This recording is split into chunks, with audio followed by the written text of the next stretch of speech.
Ladies and gentlemen, welcome to the 513 Sports Attack. Wow, Cory, man, we got a lot going on tonight. So we're just going to jump right into it. I'm Nick. Got my partner in crime with me tonight, Cory. Let's just start it off, man. Kyrie Irving, season-ending shoulder surgery.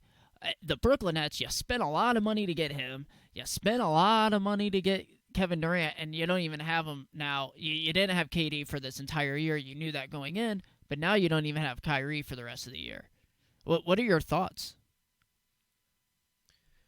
I feel bad. I feel really bad for Kyrie, obviously, for him not being able to play. Obviously, he didn't really start off, too hot as well because he was injured the beginning of the year as well. I hope a quick recovery. Obviously, as a Brooklyn, if you are a Brooklyn fan, you're kind of hoping, all right, next year's got to be the year.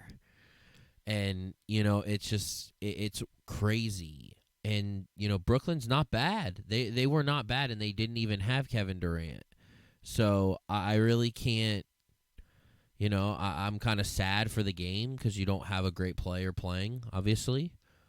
But, I think they have no choice but to bounce back. Right. I mean, I look at it this way: if I'm the Nets front office, this could be a blessing in disguise. And just hear me out for a minute, Nets fans out there. Just hear me out. Now you don't have your star point guard.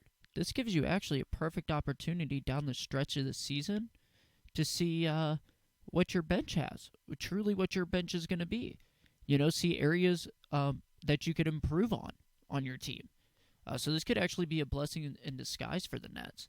Obviously, like you said, speedy recovery to Kyrie. Best of luck, during your off season and everything. But yeah, man, I think it's just could be a blessing in disguise. Could get a better draft pick. Could find out really what your bench is made of. See if you can make some moves in the off season and gear up for that 2021 run. Yeah, again, like I said, always to the next year. However, this also does let Kyrie get what he needs done, have time, have plenty of, rest. A lot of time he also can start working out with Kevin Durant.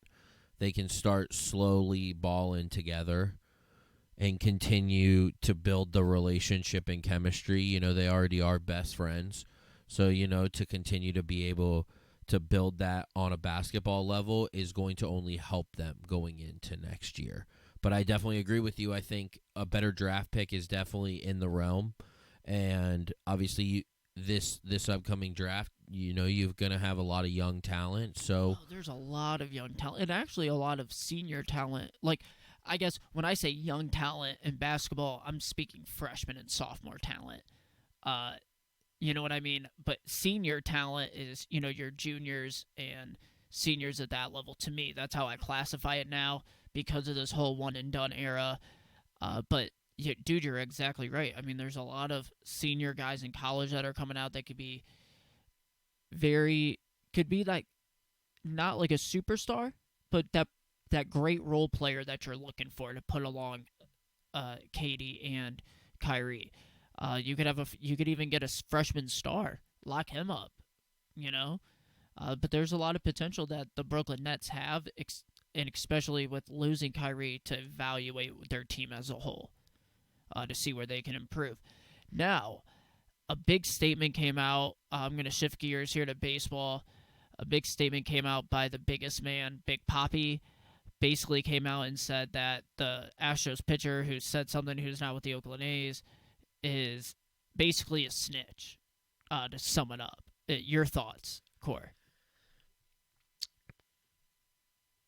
again, I think Big Papi should probably just keep his mouth shut, in my opinion. However, I do not think he's wrong.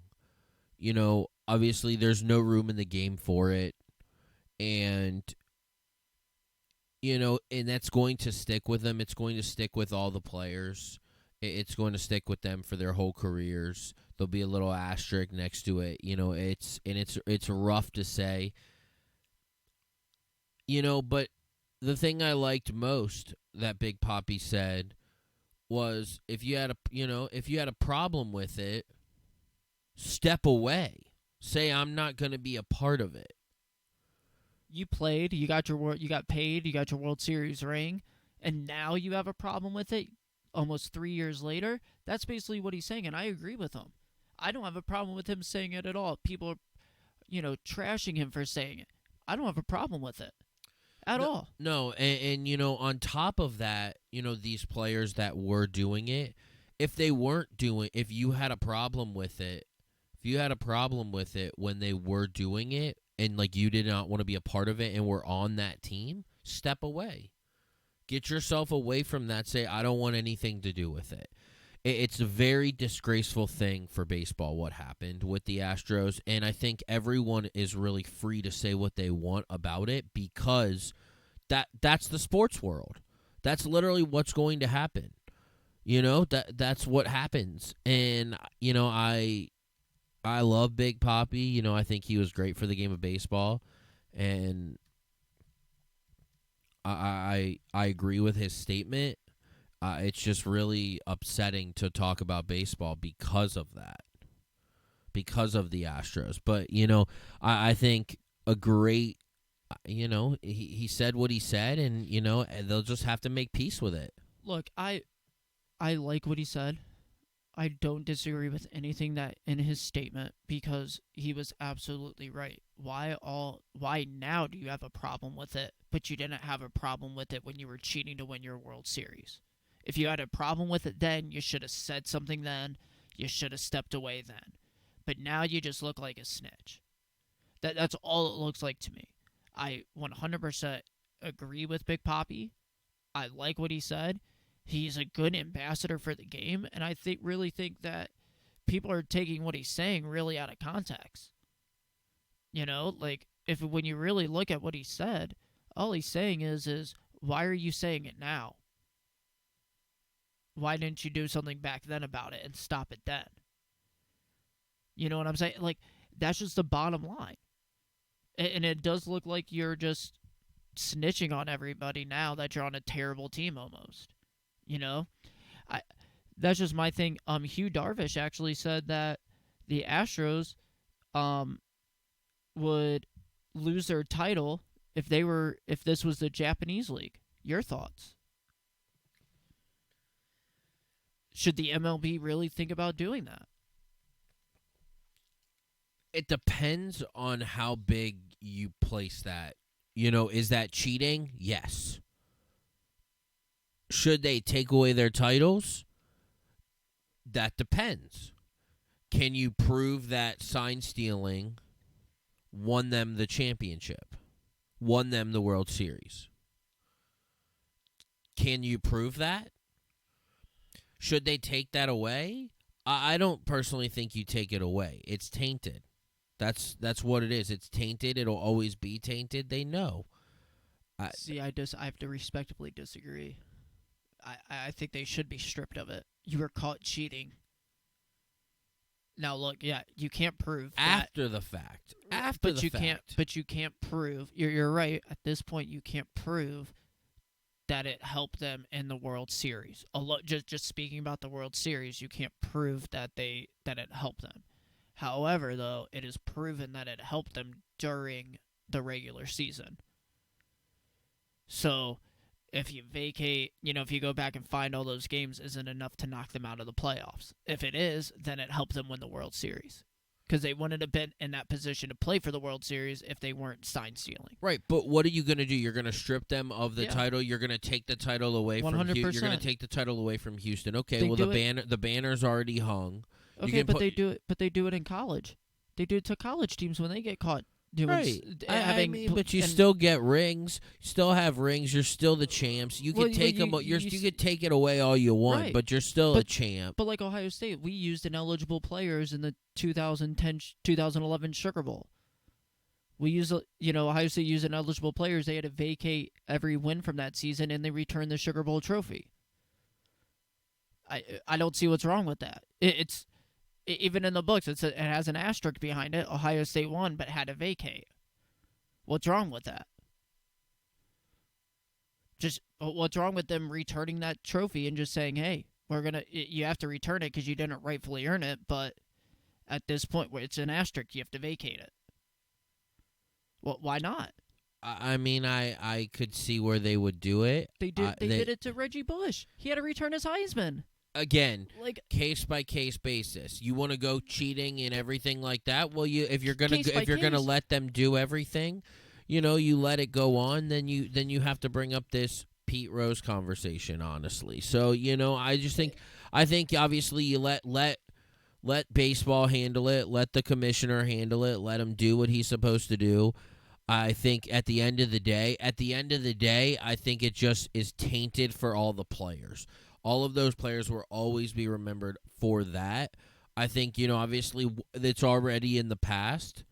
The championship they won is already in the past. Yeah, if you would need to strip it to make you feel better, okay. But I mean, at this point, it's not to make you feel better, man. It's the sanctity of the sport and competition. It's the value. Put yourself on that Dodgers team, and you hear this, and you hear, oh, damn it, we just got screwed out of our World Series. We weren't cheating. We weren't sign stealing. Think about that. But put yourself in their shoes for a second. I get it. I do. I get where you're coming from, and I understand. Would it be painful? Sure, but that would not be the only reason why they lost the World Series. I don't think you could look at that and say that single-handedly is not the reason why we lost. I don't think you could do that. But I don't disagree. But I'm just saying in the act of them cheating, and it's been proven that they've cheated. You look back. Reggie Bush accepted money, and he has to return his Heisman, being ineligible during that time period. You look at, all this stuff came out after the fact for Ohio State when they vacated that. Boom. They had to return everything and vacate it. And this was way more heinous than cheating, but Joe Paterno had to vacate 300 wins from 20 years previous. You know what I'm saying? Like, I get what you're saying, but at the same time, man, personally, they got to take that away or vacate it. To vacate it. That's how you keep the true competition alive. Because now, what's to say that these teams aren't going to go out, sign, steal, win a World Series now, and just 3 or 4 years later, oh yeah, we did sign stealing, no big deal. We'll take our penalty, but we're still going to be considered World Series champions. So what's your penalty? The penalty is you're taking away a championship I already won? Okay, sweet. It's not about that. You have the commissioner, if it's going to be a problem and you want to end it, you got to put the hammer down. It's not about taking away the championship. It's about suspending them from playing in the playoffs for years. It's about that. I don't disagree. But he won't do that because they're not going to do it because they don't think anything of it. That's just what it is.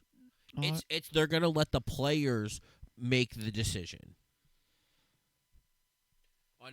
on how big of a deal it'll be. Fair. All right. So let's just switch gears here because this is just something that happened.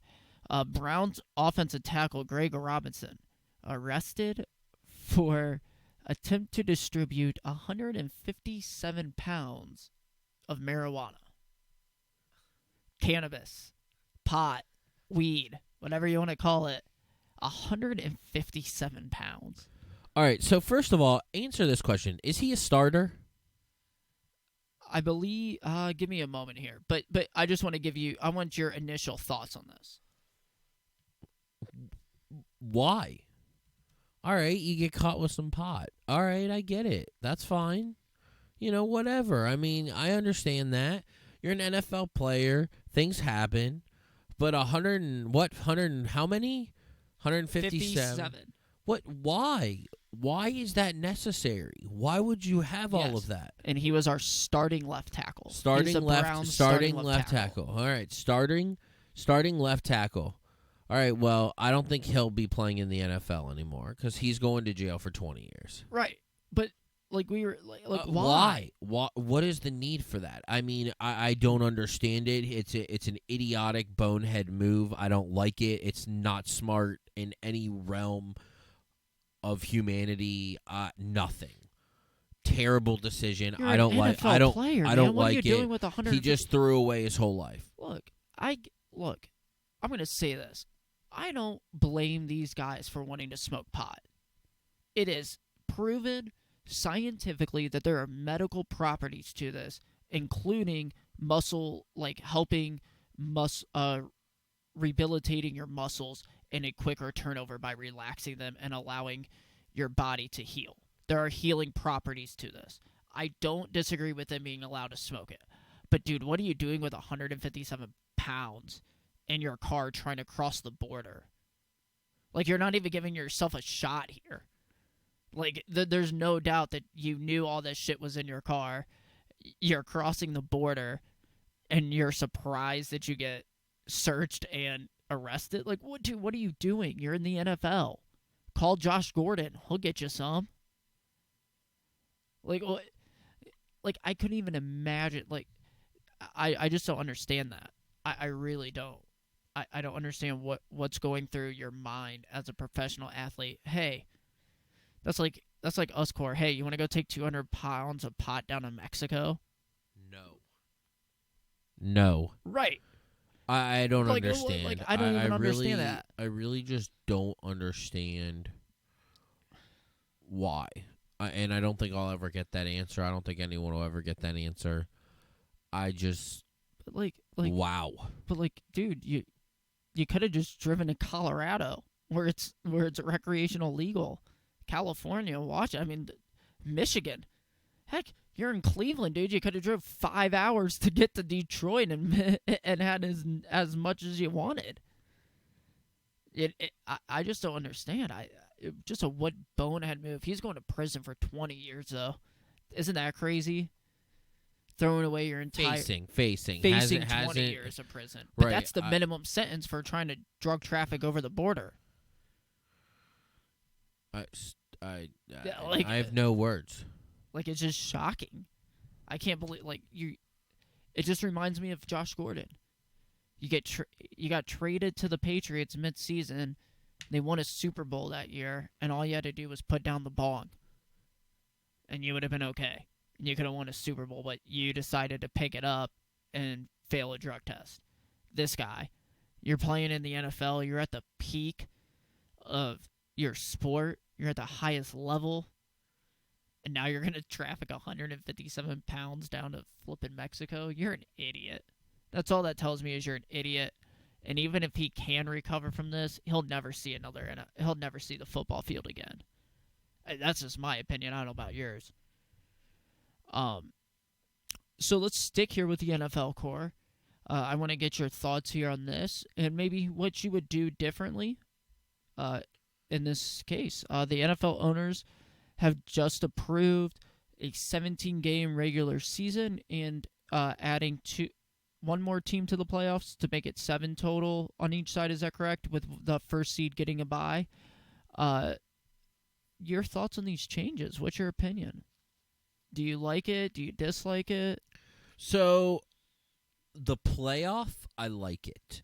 If you are the best team and are the number 1 seed, I think that's a huge lift. A huge lift. But I don't like making the regular season longer. I don't like it. I don't like it. I think the season's too long already. I think 16 games is too much, too long. You're seeing too many stars, too many guys, too many guys hurt. You're really seeing too much of that happening, and I don't like it. So adding a game is not something I think. Now, obviously, I think it still has to pass the vote, right? The players side has to approve it, but the NFL Owners Association has approved these changes. I don't see them. I don't know how they'll react to that. I think they might agree to it because of the playoff, but I don't like it. I don't like adding a game, but I think the playoff could be more entertaining. Okay. So what would you do differently then? If you were trying to revamp how the NFL... Because they've been talking about these types of changes coming for a while. So what would you do differently? So I think regular season wise, I would probably have 13, 13 weeks. You could do 14 to make it even, 12, 12, 13, 14, because you really think about it. You look at the teams who made the playoffs. How many of those teams were, at one point 5-1, 4-2? How many of those teams were already there? There weren't that many, outside of like the Eagles, who probably, this past year, who were like 2-4 after 6 weeks, but like, But the thing is but no again, matter what in the NFL, you win your division, you're in. right. So no matter what, your division could be really bad. So that's essentially, if you have, a 14-game season and you go 4-10, but or you go, Let's say you go. You would 6 go and 6 and 8. Let's say you go 6 and 8. 6-8. You could win. You could still play in the playoffs. I think it's I think that's the major change. I think the other thing I would take out of the game, I think, is I would try really hard. I would allow movement in the backfield between like receivers, because I think, as other leagues have done it, especially in like the Canadian and indoor football leagues, they allow them to start 5 yards back and they get a running start. I think if you allowed that to happen, you would start seeing less screen passes. You would be seeing a lot more downfield shots, and I think that would be good for the game. I think a lot of these rules that they want to make, at the end of the day, it's the players who are putting their lives at stake and their bodies on the line. So I think it's really up to them. 100. It definitely is up to the players. I don't mind this, but I don't like it.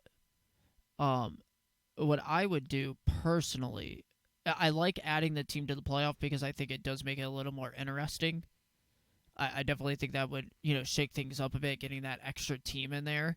I think they said if they did it this year, the Steelers and the Rams would have both made the playoffs.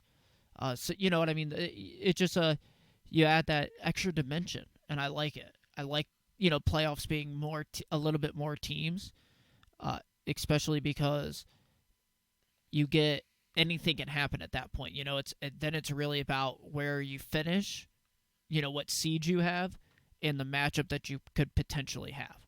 And I think it really at that point puts more emphasis on not sitting players late in the year, because you're going to want to get that number 1 seed to have that first week bye.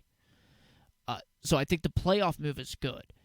Moving the season to 17 games, now 18 weeks, because you have to factor in that bye week, it's too long. I agree with you there. If I was going to do anything, take out the last 2 preseason games, start the season earlier. Just start the season a little bit earlier. Or you don't even have to start earlier. Remove those last 2 preseason games and then move your first 2 to where the last 2 would be, and then you're starting on time. Because let's just be honest, the first 2 preseason games are really to see how these if you want to call them walk-ons, non-drafted players, players who are basically like, that we see on Hard Knocks a lot, who are trying to fight for their spot on a team. I really feel that you're going to see that's what those first 2 preseason, even the first 3, are all about. And then the final game is more of a real life practice for these guys. Now they're professionals; they don't need all that, tune-up time. If you're not in shape, if you're not working out in the off season, you're not keeping yourself in shape for the game, that's when you get hurt. That's why we've seen LeBron, as much as I, not dislike him, but as much as I quote unquote hate on him, he does one thing that no NBA player continues to do, and he keeps his body healthy in the off season. And that prevents him from having all these like serious injuries. And these NFL players need to start doing that, because you're taking way more hits. You know what I mean, Cory? So at a point, take out those 2 last preseason games, give these guys just 2 warm-up games basically, and then get into the regular season. 17 games, like you said, that's just way too long. More injuries, more things could happen. I just don't like it. But as far as the playoff, I don't know about you, but I like the 17 playoff format. The first seed gets a bye. Why not? Yeah, I really like that. Obviously we'll see how it works out if it gets approved. So let me ask you this: if you're a player, with this being presented to you, and you have your association meeting with your president, vice president, everybody, right? Would you be inclined to vote for this? It's very tempting because of the playoff format to have that ability to be that extra team. As a player, I think I would probably decline just because of the length, the added extra time that you have for your body. So you think that because you could really you could really be adding like another month. You could really be adding another month to your to your time frame, and it already spans a long time. I mean, you start in August and you're out the first week of, or you start September and you're out the first week of February, right? But what you're saying though, Court, is if this is you voting on it, the negative of having the extended regular season outweighs the positive of having that extra team in the playoff, correct? That's what you're saying? I am. Okay. If I'm agreeing with you on that. If I was a player, I would deny it for the same reasons. So something else interesting came out in the football world kind of recently here, Cory, and it's kind of going back to what we were talking about last week with Diantonio, knowing some of these violations and probably some sanctions were coming down, and that's really kind of sparked all this, because a picture came out from, I believe, a recruit showing Diantonio committing violations. Your initial thoughts on now all this on this continued evidence coming out from Michigan State? Like, I mean, there was a reason why he left the way he did. We all knew that. We knew something was going to come out. Something was going to happen. Again, I'm one of those people that wants to wait for everything to kind of come to the public and kind of be able just to kind of look into it and kind of look over it and figure out and kind of process it. But, it's the evidence is, he's it's going to be a bad time in Michigan State's world.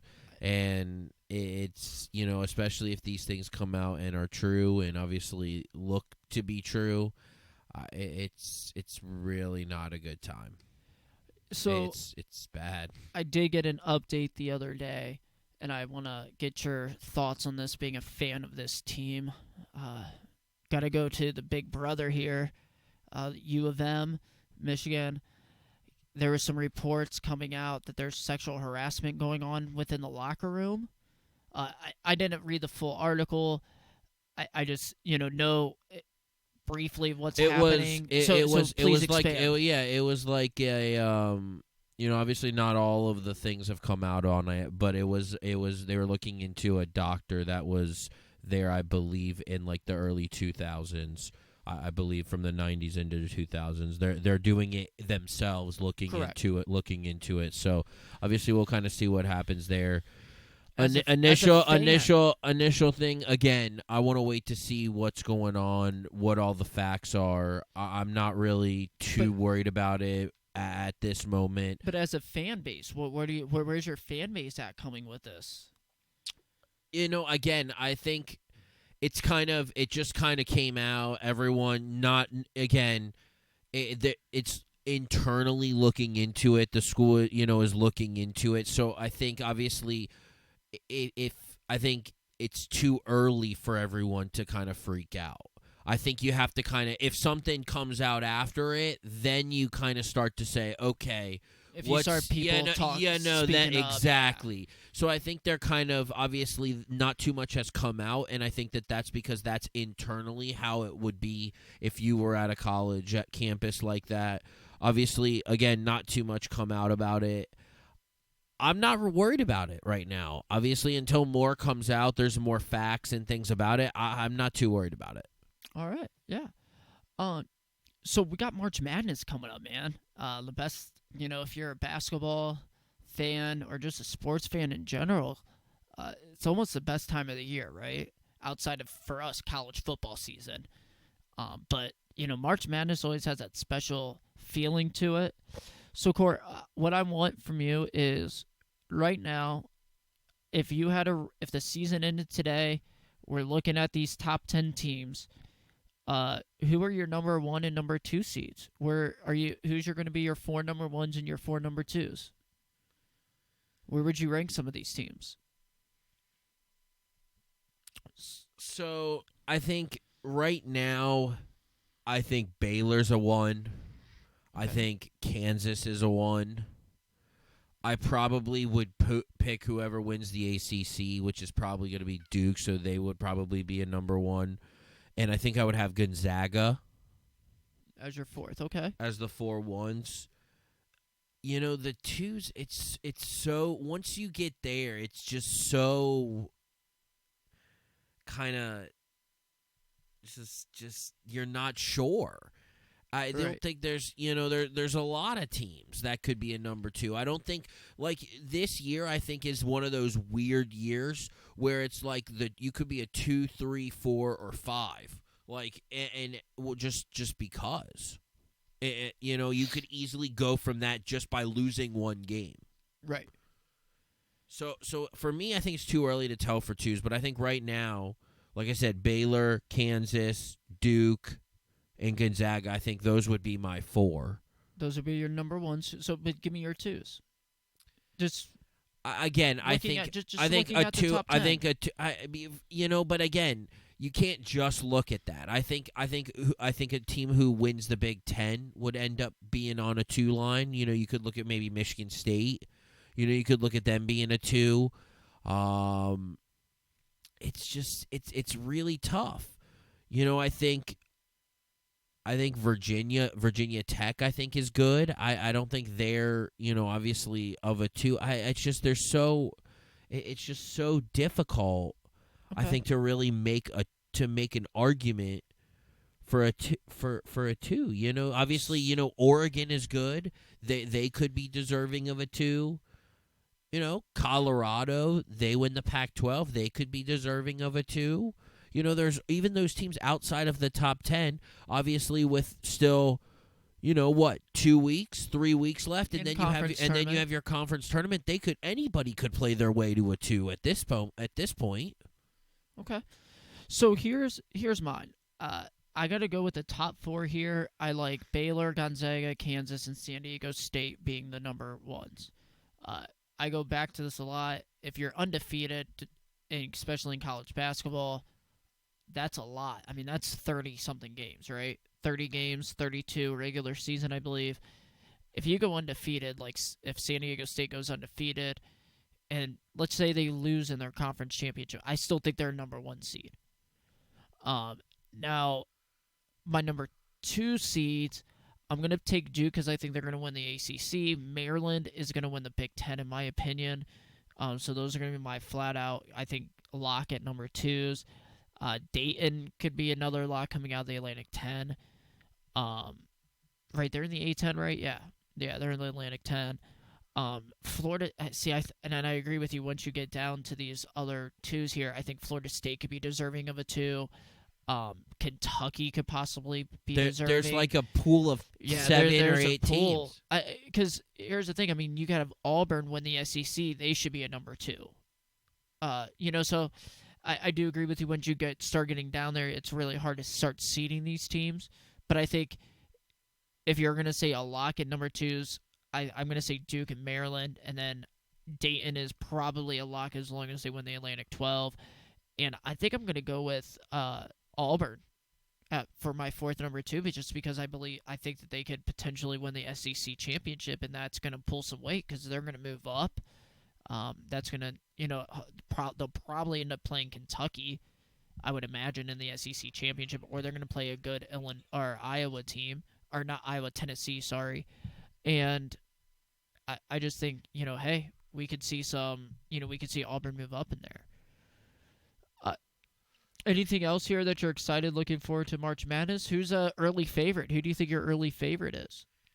I know there's not really that one team you're like, dang, like Virginia last year. Oh, yeah, they're going to win it.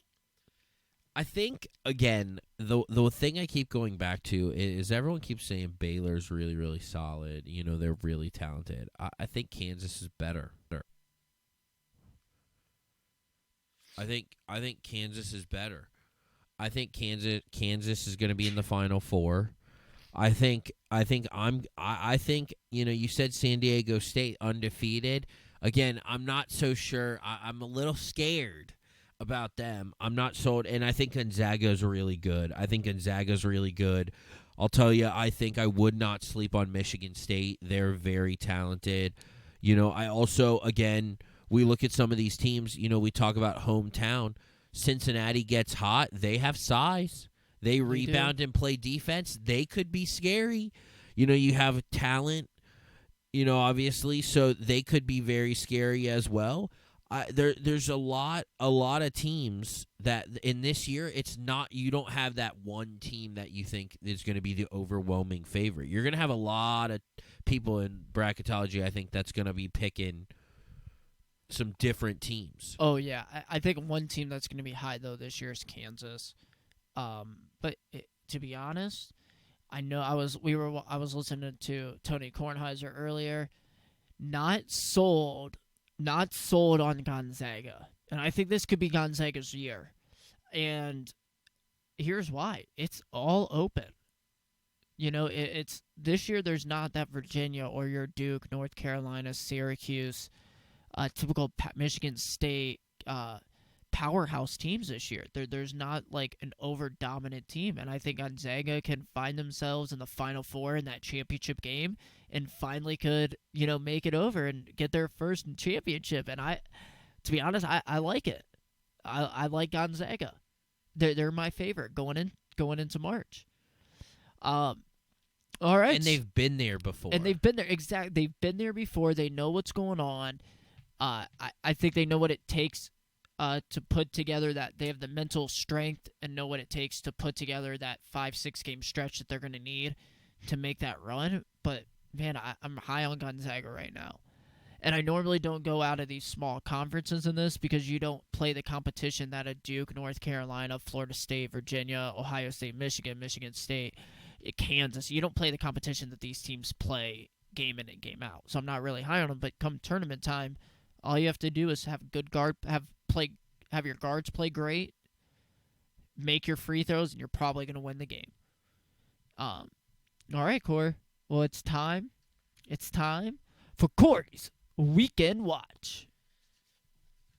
Ooh, this is a good week. This is a good week to be watching sports. Okay, so I've got pretty much 3 major things that you've got going on this weekend. Obviously, let's just start it off with, we were talking about basketball, in March Madness. Let's talk about a game, obviously, number 1, Baylor we talked about, and number 3, Kansas. Kansas visiting the Baylor Bears. Big test for Baylor this weekend on Saturday night. Big test. And I think the winner of this game and potential Big 12 champion is going to get that number 1 overall seed. It definitely seems to point that way.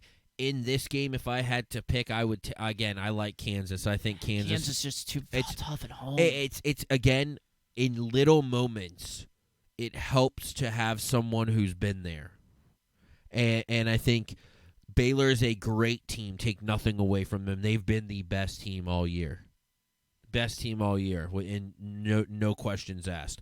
But I think Kansas is going to go in there and beat them, and I think it's going to send a message, and I think Kansas will win. All right. What do you think? I got Kansas as well. They're just too tough at home. They're just way too tough at home. That game's in It's at Baylor. Oh, sorry. It's at Baylor. At so Baylor. Kansas is going on the road. Yeah. They're a good road team too, though. Sorry, my fault, folks. I apologize about that. I thought that game was in Kansas. Taking rock chalk. But I still gotta go with Kansas. Especially going into a hostile. But see, I don't even think Baylor's gonna. It's gonna be a hostile environment because it's gonna be the biggest game of the year that Baylor plays at home. But Kansas gets that atmosphere every game at home, and they get that atmosphere every game on the road too. So this is nothing new to them going into hostile environments. Also, their coach knows what it takes to win.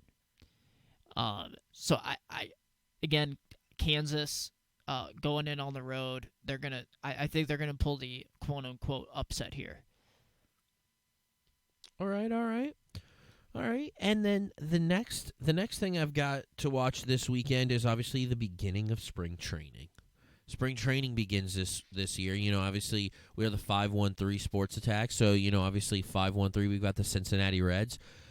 It's gonna be a good year, man. It's gonna be a good year. I think. What are you most excited about coming as a have pitching. As a fan? We've got pitching. We've got hitting. I don't think it gets any better. This is the most excited I think I've been for Reds baseball in a while. Baseball, it's so long. The season is so long, but I'm sure you understand it. When the team is good, it's not that long. It could always go longer. And so I think, obviously, the Reds have a very good rotation for pitchers this year. I think 4 out of the 5 are unreal. I can't believe we have them.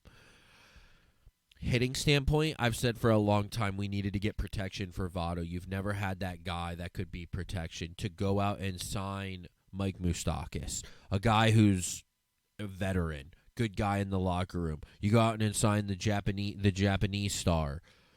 And you finally have some guys. I think they're going to be close. I think it's going to be a great year. I'm really excited. We talk about spring training.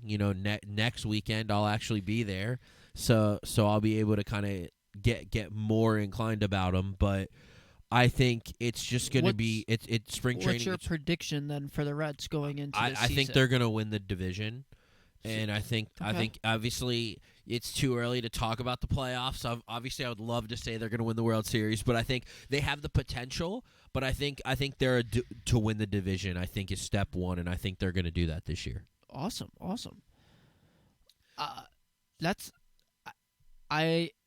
Since I moved down here to Cincinnati, I've noticed one thing.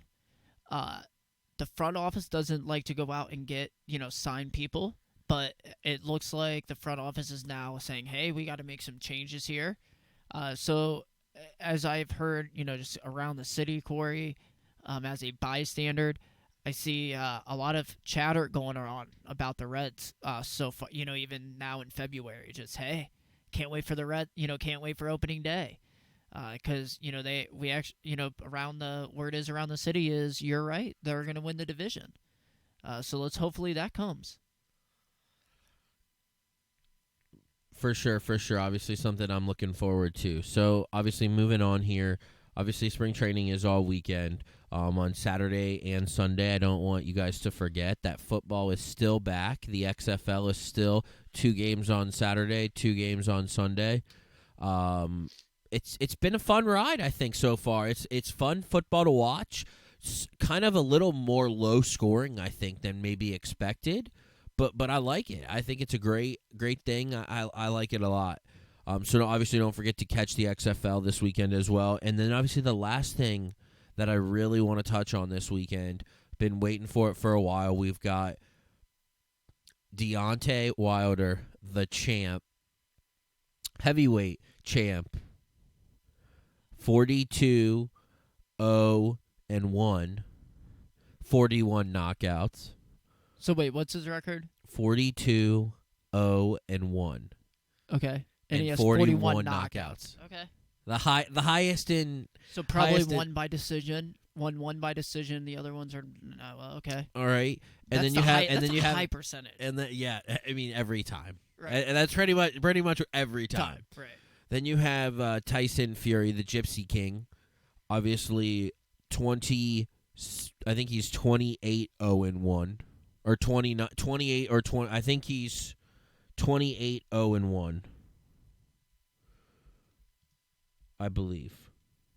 My apologies.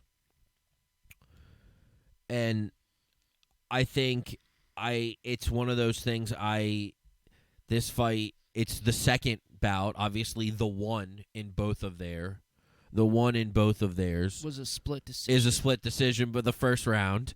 So I think number 2, obviously there's a lot of chatter already going around that this could be a trilogy, that they're talking about that this could be a trilogy.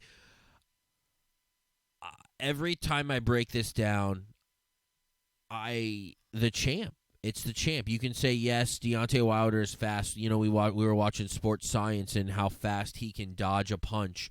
Fury. How Tyson Fury, how fast he can dodge a punch.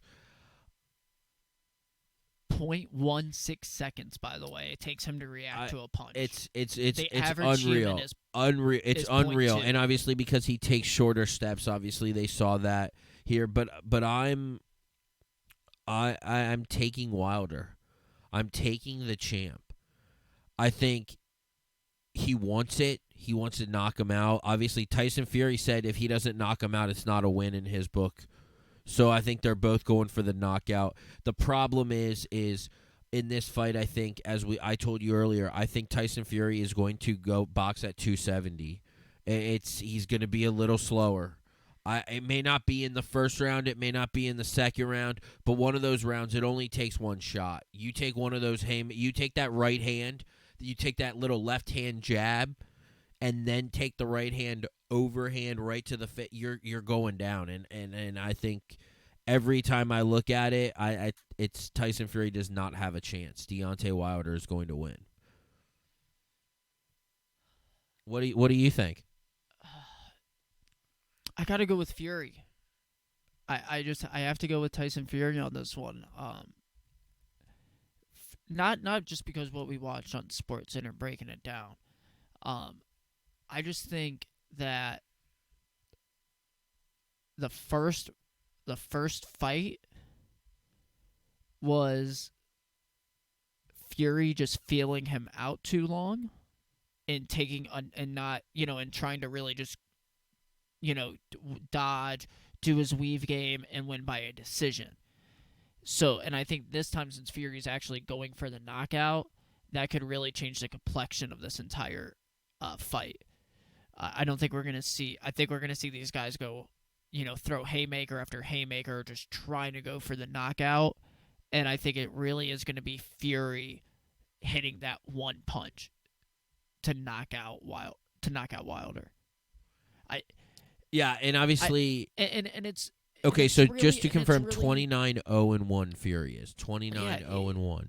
See, and here's what I'm thinking for that, though, is Fury's just... It's the height difference to me.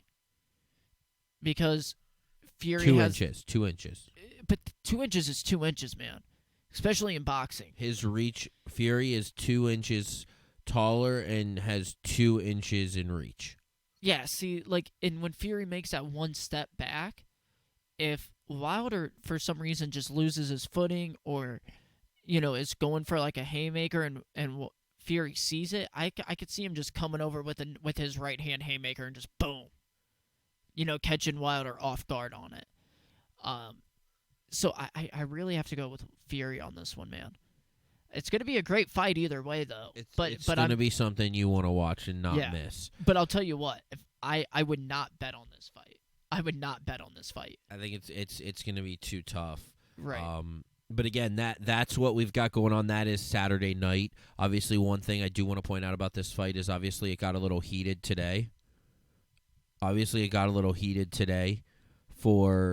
On stage, and they actually banned them from going face-to-face at the weigh-in tomorrow. And speaking about that, what's your opinion about that? Do you think Nevada was... I think it's a good move. Smart move. Obviously, there was a little confrontation. There's going to be confrontation. They both want to knock each other out. I think just let them show up on Saturday and let them knock each other out. Don't let anything... Don't even risk... Don't risk the fight. Don't risk the fight over that. 100%. From that aspect, I think it's a good move. From a PR aspect, I think it's a bad move. just because there's a lot that can, like you were saying, there's a lot of tension during that point, and that could really build up the fight, for Saturday. Uh, but I agree to a point. You have to just say, hey, we got to protect our fight. We got to protect our investment. We're not going to let anything stupid happen where one of them could get banned from fighting in Vegas for a while. Just something stupid like that. I agree with it. But again, even to go against my own point here, it's Fury Wilder too. I don't think you really need that PR. The fight speaks for itself. So, but I do think you do get that. It's just that expected build up to the fight. You see it MMA, UFC, you see it everywhere where they just stand off, and it's great. Remember when Mayweather McGregor did it? It was awesome. But I agree. But I agree with him. You have to protect your fight and protect your investment at this point. Yeah, and like I said, it's gonna be a great weekend in sports. So obviously, watch those four things. Obviously, anything else that's gonna be on is obviously gonna be all college basketball all throughout March. But obviously, that fight is what I'm really looking forward to this weekend. Yeah. Oh, definitely. I mean, the fight's the number one thing. But as you were saying, hey, college basketball for you bracketologists out there, now's the time to watch. You got to see how these teams are playing down the stretch. So, here's your chance to really get in, to hopefully go after that $1 million ESPN always puts out for the perfect bracket. So, just don't forget, for all your Ohio State needs, to also check out the OHIO podcast. They're pretty much out there on any platform you can think of. Obviously, as well as we are at the 513 Sports Attack, obviously, please don't forget to give us a listen on Podbean. We're on Apple Podcasts, Google Podcasts, Spotify, iHeartRadio, any major one we are on. Please go ahead and give us a listen. Have any questions for us? Please don't hesitate. Please send us an email at 513sportsattack@gmail.com. Also, check out our Facebook and Instagram page at the 513 Sports Attack, and also you can check out us on Twitter as well. Thanks. Appreciate y'all. One love.